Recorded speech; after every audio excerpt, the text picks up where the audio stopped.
Good day, everybody. I'm Shmi, and I make guides for Path of Exile's Ruthless mode. If you're enjoying the content, please hit that like button, and feel free to subscribe if you'd like to see more. Today, I'm back to show you how Frosty has been hard farming the Temple of Atzoatl through the Incursion League mechanic. In Ruthless, temples serve as a great source of item drops. A temple is like a triple map with all kinds of upgraded loot drops and even a few very special sources of power. Incursion is pretty straightforward once you can see the big picture, but there's time travel involved, so the big picture can be tough to see. Everything with Incursion revolves around the time traveler Alva. She has identified the construction of this big temple, the Temple of Atzoatl, in ancient history. She can send you back in time to when the temple was being constructed so that you can influence how that temple is built. Then, after you've had a shot at influencing the construction of each of the 12 rooms in the temple, Alva will give you a map. That map takes you to the now completed Temple of Atzoatl in the present day, where you can raid it for loot. When you go back in time during your map incursions, there are two things to do. First, you can choose to kill one of the two architects found in the room. Think of it like it's two guys yelling at each other about what the room should be. In this incursion, we have the architects Tipicato and Takaba. Tipicato really wants this room to be a royal meeting room, and Takaba is shouting that no, it should be Arena of Valor instead. If I kill one of those two architects, I effectively win the argument for the other by default. You also get these Stone of Passages to drop, and you can get multiples, but there's always at least one. When you see the temple in the incursion, it will show you what passageways between temple rooms are open. If you don't open up the passages in the past, you won't be able to access the rooms in your present-day temple. In addition to influencing the room by killing one of the architects, you can use these stones of passage to open up passages between rooms. That way, when you get to your present-day temple, you won't be locked out of any of those rooms that you've upgraded. So, a quick incursion recap.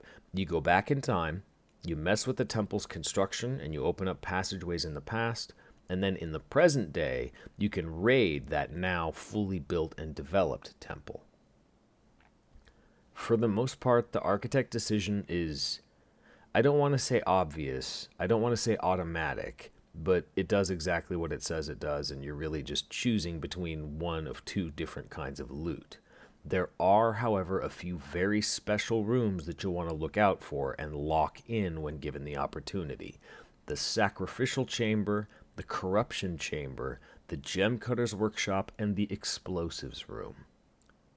The Explosives Room is the lifesaver in case you make a mistake and you fail to unlock a passageway in your temple.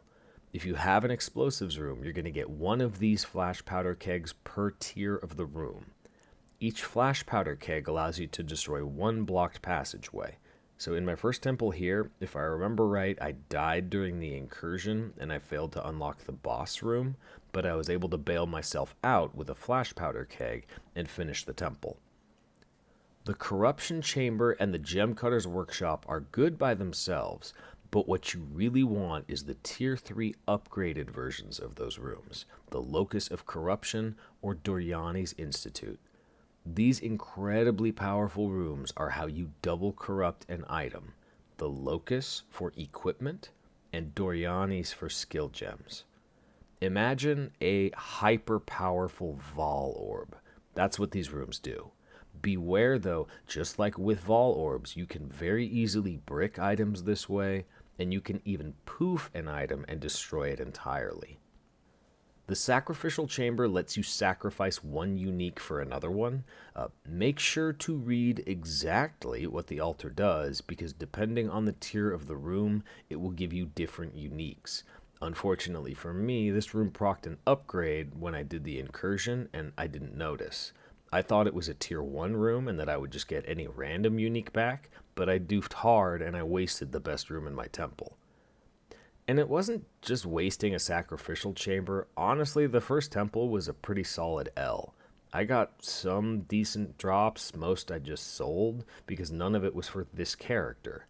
The good news is, Alv is a time traveler, so you can just start anew and do 12 more incursions into the past and create a new present-day temple. My second temple was much better than the first. After clearing it, I used the sacrificial table properly, though I did end up getting a pretty mediocre leveling ring out of it. Still, this is far better than just selling uniques that you don't want. And I'm not sure why I didn't record it, but I was also able to pop a double corrupt on one of my support gems, though to very little effect. The biggest snag from this temple was a new helm that I picked up. When you get to the endgame in Ruthless, there's a sort of ceiling that you hit with your gear hunting. Fresh into the endgame, you're not going to have much increased item rarity. Normally, you're simply going to farm for continuous upgrades, though I've actually been pretty unlucky because I just keep finding side grade after side grade. It wasn't until I grabbed this helm that I was able to cheat myself about 50% increased item rarity.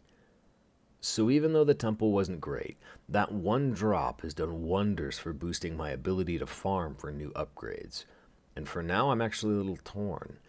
I have enough alpha missions to immediately start my next temple, but I also could just map with about 50% more increased item rarity than I had before and farm even better gear to get even more increased item rarity, or, just get more powerful in general. I mean, my skill gems, they're not even level 20 yet. My plan for now is to just farm and get to work on building 2 sets of gear. One of them is a set of powerful gear. That'll be the one that I use when I'm pushing hard maps. And the other one is going to be a set of gear with as much increased item rarity and quantity for when I want to farm. Either way, I have now broken the increased rarity ceiling, and now we can start pushing some real power level. Oh yeah, and one last thing. Ding! Thank you for watching, and until next time, take care, Exiles.